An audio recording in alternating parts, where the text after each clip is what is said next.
The question is, why is Hamas doing this? Well, I think it's the most pertinent question because after we vacated every square inch of Gaza, they began firing rockets at us. You'd think they want to liberate... You'd think they were smart. No, they think they want to liberate the West Bank, except they say very openly, that's not what they're out to liberate. Sure, they want that too. But they say they want to liberate occupied Palestine. And then you ask them, what do they mean by occupied Palestine? And they say, occupied Ashkelon, occupied Ashdod, occupied Beersheba, occupied Tel Aviv. So they just want everything. They want this. They want this. Yeah, that's what they want. They want all of it. Yeah, and they're quite direct about it, too.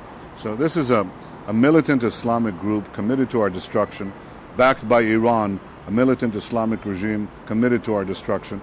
And, you know, when you have such enemies, the only thing you can do with them is to roll them back, is to defeat them. And this is what Israel, after suffering 6,000 rockets on its cities from this militant Islamic Iranian enclave in Gaza, has finally decided to do. And obviously we all stand behind this effort. So we had a peace agreement. The peace agreement was in effect until December what? Oh, it was a ceasefire under which Hamas not only fired rockets but also used the interregnum to bring in rockets of more deadly range that can now reach the southern suburbs of Tel Aviv.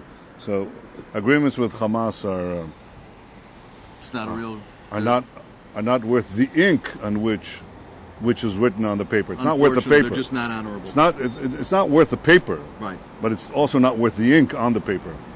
So when people say that the state of Israel is using excessive force like they show on TV all the time, how do we respond? Well, you know, the only comparison we can have is another country, another democracy that was attacked by thousands of rockets on its cities, and that's Britain in World War II. Right. Their response was to flatten some German cities, and principally Dresden, and hundreds of thousands of people were killed. This is not, and I'm not criticizing that decision made by Churchill during World War II. The circumstances were what they were.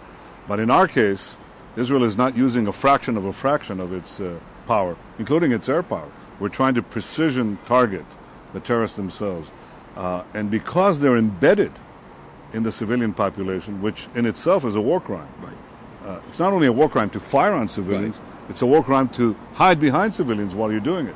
So when we try to ferret out these terrorists, obviously the Palestinians incur some civilian casualties, and the Hamas is delighted with that. They're delighted with every civilian casualty on our side, every civilian casualty on their side. And so the only logical and principled thing that a responsible country can do is to try to target the terrorists and incur as little as possible civilian casualties.